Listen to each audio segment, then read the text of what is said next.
केउठी दल भर्ती केउठी उठिगलाणी गछलता आउ केउठी मया पानी पसी सृष्टि करिछि गंधमय परिवेश। पूर्व जो पोखरी लोकों को आवश्यकता पूर्ण करुथला एबे लोकों को पाई विपद सृष्टि करिछि।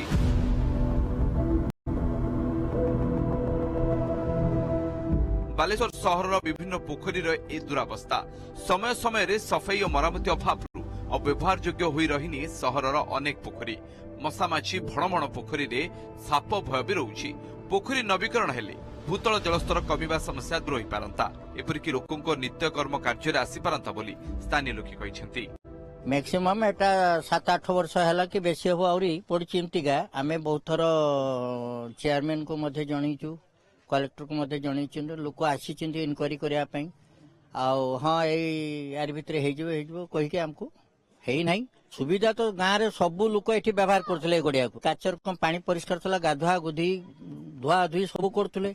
आस्ते आस्ते आस्ते आस्ते आस्ते आस्ते अलिया अबरच हैला परे आउ के व्यवहार करले नहीं। पानी खराब हैला व्यवहार के करले नहीं। पोखरी तो ये अपरसरा जी 15-20 वर्ष हैला है कि रहिछि। आगुर हम व्यवहार करथले पोखरी रे सब किछि कारबार करथले। गाधुआ पधुआ भलो मंद भाव सुविधा असुविधा करथले।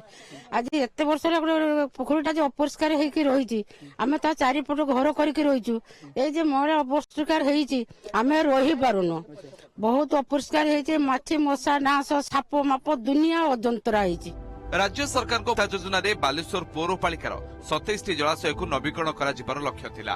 उद्देश्य थिला जलाशय गुड़िकर पंक दल उद्धार करा जाई आवर्जना मुक्त करा जिवो। पोखरी चारिपटे आलोकीकरण सह चलापथ और छोट पिलांक पई खेलना सरंजाम व्यवस्था करा जिवो। हेले सबुठी अधारे अटकिछि काम।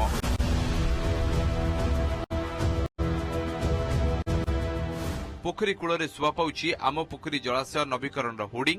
ଯୋଜନାକୁ 2 ବର୍ଷର ଅଧିକ ସମୟ ବିତି ଯାଇଥିଲେ ସୁଦ୍ଧା ଏହି ଯାଏ ମାତ୍ର 6ଟି ଜଳାଶୟର ପୁନରୁଦ୍ଧାର କରାଯାଇଛି, ଯାହାକୁ ନେଇ ସ୍ଥାନୀୟ ଲୋକଙ୍କ ମଧ୍ୟରେ ଅସନ୍ତୋଷ ପ୍ରକାଶ ପାଇଛି।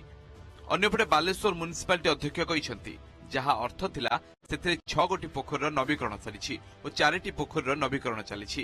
ସେପରି 10ଟି ପୋଖରୀର ନବୀକରଣ ପାଇଁ ଟେଣ୍ଡର ଡକାଯାଇଛି। ଖୁବ୍ ଶୀଘ୍ର ଅନ୍ୟ ପୋଖରୀର ପୁନରୁଦ୍ଧାର କାର୍ଯ୍ୟ ସରିବ। मोर 37 नंबर आड़ 5टी पोखरी अच्छी। 5टी जाक पोखरी तार सबू एस्टिमेट करिकी जाइछि गवर्नमेंट को किसी सैंक्शन होगी आसीनी।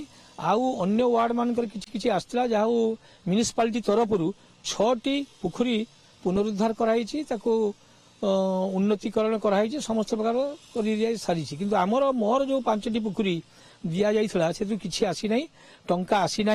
कहते जहाँ म्यूनिसिपालिटी को पचारि बुझी जे पैसा आसीनी, पैसा आसिले हम। गत 1.5 वर्ष 2 वर्ष भितर 6टा पोखरी रिनोवेशन हो सारी। अलरेडी 6टा पोखरी रिनोवेशन हो जाइए। गवर्नमेंट फंड अनुसार जी फंड थी आम रिनोवेशन करछो। बाकी 4टा पोखरी रिनोवेशन पैसा आसी जोड़ा कि काम बर्तमान 1-2 स्टार्ट हो गलानी। बर्तमान 13टा पोखरी रे आम टेंडर देइछु। आसीबो रेवेन्यू आसीबो म्युनिसिपालिटी को। तेबे केबे सरिबो बालेश्वर पौरांचल थिबा पोखरी गुड़िकर पुनरुद्धार कार्य आ लोके सुविधा पाई परिबे ता उपरे समस्त नजर।